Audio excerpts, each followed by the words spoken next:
Good morning, everybody. Welcome back to Crafting and Crime Daily, the show where I recap live trials.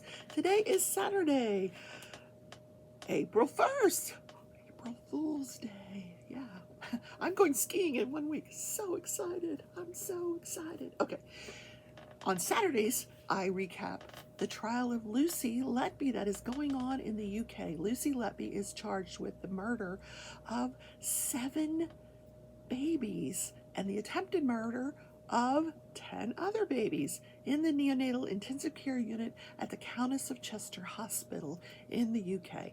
Now, this trial is not being covered by video, it's not on social media. I get my research and information from the Daily Standard, which is a news outlet in the UK.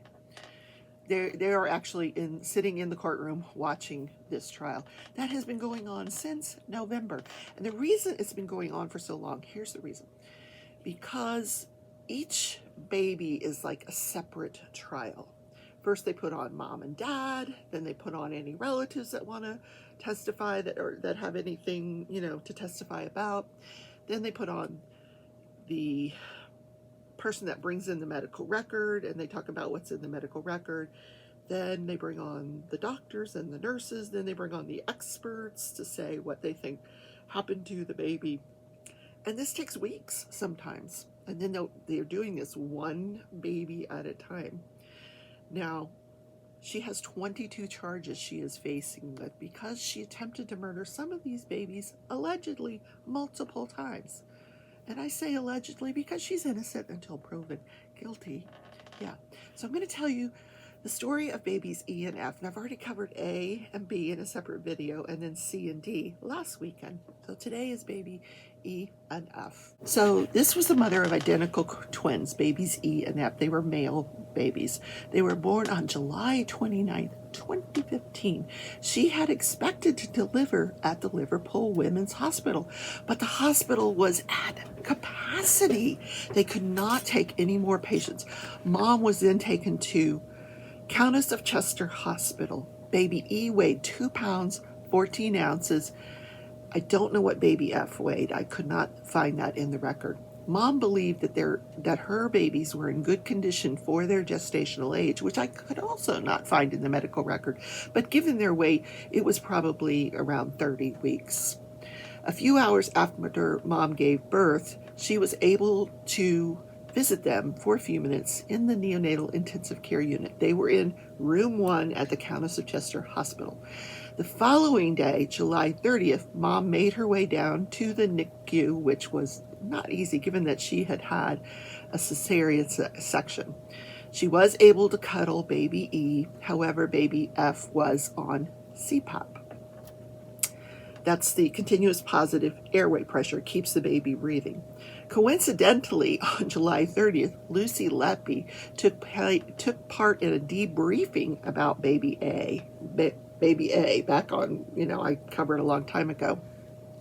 Now let me explain what a debriefing is. When you have an event, an adverse event that happens in a hospital, something that is unexpected, not if a baby had died expectedly, they pretty much knew the baby was going to die and they knew why the baby died.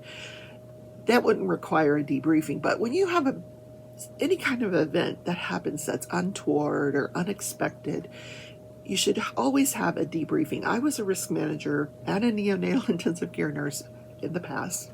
I'm now retired, but I would always have a debriefing when one of these events occurred. And what you do for a debriefing is you gather everybody around, everybody that was involved in the event. Now, you don't want to bring in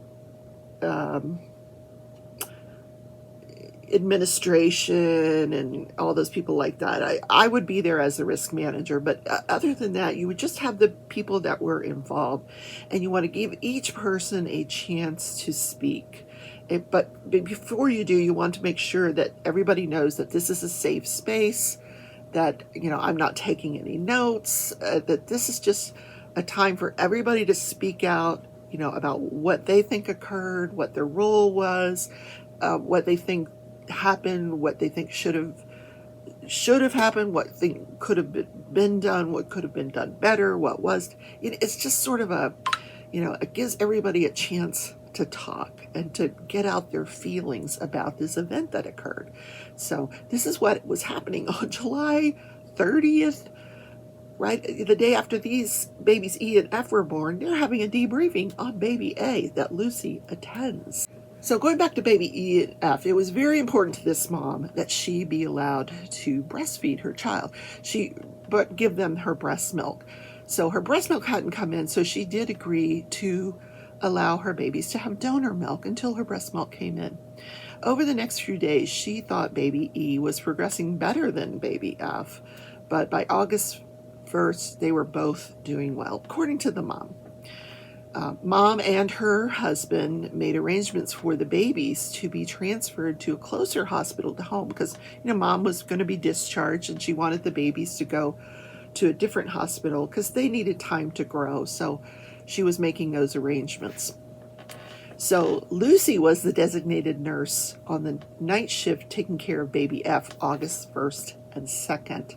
On August 2nd, both babies were out of their incubators. They were breathing easily. The family was still awaiting transport of the babies because mom had not been discharged yet. On August 3rd, the family was told the babies were doing really well. Baby E had a couple of episodes where his heart rate slowed down, but with gentle stimulation, you just go over and you just kind of rub them, the baby corrected itself. Baby E was tolerating his feedings. They were giving the baby small amounts of breast milk with no distension of the child's belly, no adverse reactions. A doctor's note on August 3rd at 11:45 a.m. records child E had suspected sepsis, hyperglycemia, was off the lights for jaundice. All of this is normal for a premature baby. The plan was to examine the baby later and increase baby E's feedings. The baby E was administered a small dose of insulin for a low blood sugar reading. At around 5 p.m. that evening, the father left the hospital to prepare for his wife's discharge. So he goes home. At that time, mom is with baby E. She's having skin-to-skin contact with baby E, which she said ended about 6:30. She then went up to the postnatal unit where she wanted to express her breast milk and have dinner. So later that evening, during shift handover, Lucy Letby was the designated nurse for both babies E and F. That night, Lucy's note indicates that mom was present at the 8 p.m. at the start of the shift. At around 9 p.m., mom testifies she walked back down to the neonatal intensive care unit to deliver her milk. She walked into room 1. The only nurse present was Lucy Letby. She could hear her son from the hallway. Even before she walked in, she could hear her son crying, baby E. And she said it was like nothing she had ever heard before. She said, you never want to hear a baby sound like that. She walked towards the child and she saw blood coming out of the baby's mouth, kind of like on his chin area, like a goatee. So she tried to calm the baby, but it wasn't working. So she asked Lucy, what's wrong with the baby? And Lucy said, oh, the feeding tube was rubbing the back of his throat. He's okay. You should just go on back to the postpartum unit. So mom thinking, Lucy's the person that knows, she knows what she's doing. I guess I need to go back to the unit. So Lucy did tell her that the registrar, which in UK is the same as a resident, was on the way. So when mom gets back to her room, she phones her husband. And there is a record of a phone call that took place to her husband a little after 9 p.m. The nurse's note for that evening indicates there was fresh blood being drawn out of the baby's tummy. So Dr. Harkness, who at the time was the registrar, he's a resident, was asked to see the baby regarding a gastric bleed. He examined the baby. He said the baby was alert, pink, well perfused, with an abdomen which was soft, non-distended. By 11 p.m., Lucy makes a note that the child's oxygen level was dropping, his circulation looked poor, and he was beginning to decline. The doctor was present at that time, and a plan of action, including x-rays and medication, was made. The baby was intubated. That's where they put the tube down his throat to help him breathe and put on a respirator, a ventilator. Now, at this point, it wasn't an emergency. They weren't doing any of this emergently. They were just treating the baby's condition. At 12:15 a.m., Lucy records that the baby's heart rate had dropped from where it was earlier, and that the baby had a drop in temperature. So she called the pediatric consultant to come to the unit. He comes to the unit. He's there at 12:25 a.m. They take an x-ray. X-ray's normal. This is of the baby's chest and abdomen. But by 12:36, the baby continued to deteriorate, and they are having to resuscitate this baby. At 12:50, they're giving the baby a blood transfusion, and at 1:01 a.m., they have to start chest compressions and CPR. By 1:15 a.m., they're saying that they discontinued it. The baby no longer needed it, but by 1:23 a.m., they had to start it again. However, that did not work, and the baby's death was recorded at 1:40 a.m. on August 4th. Now, when Mom returned later that evening, she saw that the baby was being resuscitated, and she learned, unfortunately, that the baby did not survive. The mother was asked by Lucy Letby if she wanted to bathe the child. She couldn't do it, so Lucy bathed the child in front of her and then put the child into a white gown. Lucy then gave them a memory box. This would include a lock of hair, a teddy bear, hand and footprints. Now, also part of that process was Lucy took the teddy bear, gave baby E F's teddy bear, and gave baby F baby E's teddy bear, and told the mom baby F cuddled the teddy bear. It was all very touching. But in the months surrounding the events, Lucy Letby was found to have searched this parent's Facebook several times. That's kind of creepy. So there was a text message that was read to the court that follows at 7:55 p.m. Jennifer Jones Key sends a message to Lucy, "Hey, how are you?" Lucy responds, "Not so good. We lost a child overnight." And the response was, "Oh, that's sad. You're on a terrible run right at the moment. Were you in room 1? Lucy Letby says, "I had child F." Miss Jones Key says, "That is not good. You need a break."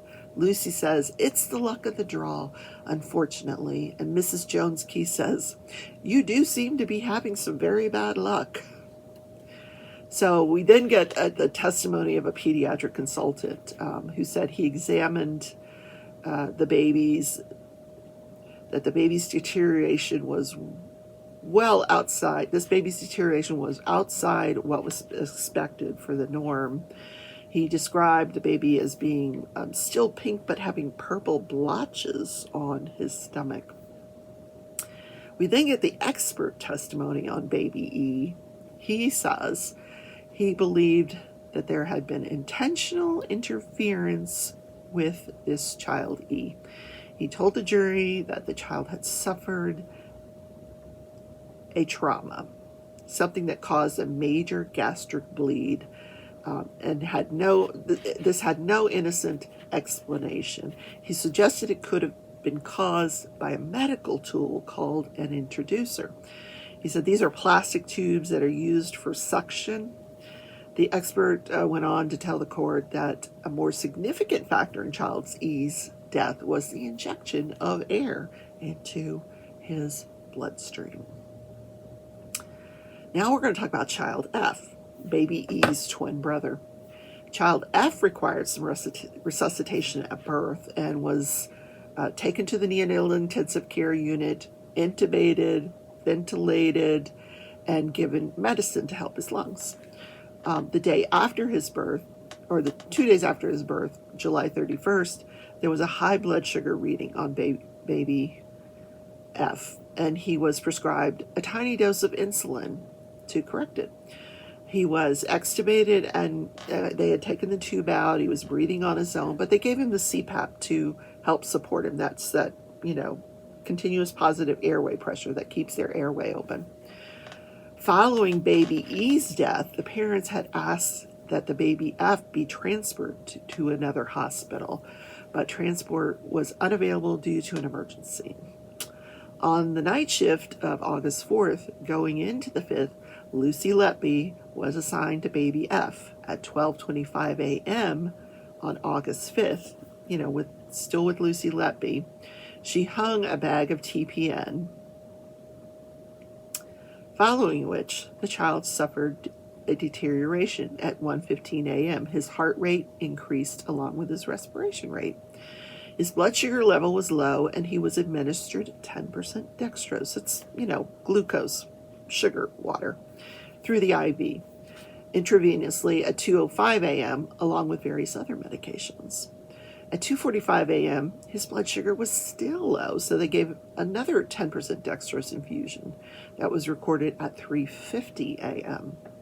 At 4:02 a.m., the baby's blood sugar was still low and further declining. So the baby got another dose at 4:25 a.m. and at 5 a.m., the blood sugar was still low. At handover, the baby's blood sugar was even lower. So they're trying to figure out why this baby's blood sugar was so low. They do a blood test and find out this baby has incredible amounts of insulin in his system, which when you have insulin lowers your blood sugar. And if you don't need it, it's gonna lower that blood sugar below to a rate that's not sustainable with living. So they found that this baby had a very low blood sugar because he had insulin in his body and not naturally produced insulin. Now, the expert testified that the insulin was added to the TPN bag that was infusing into baby F.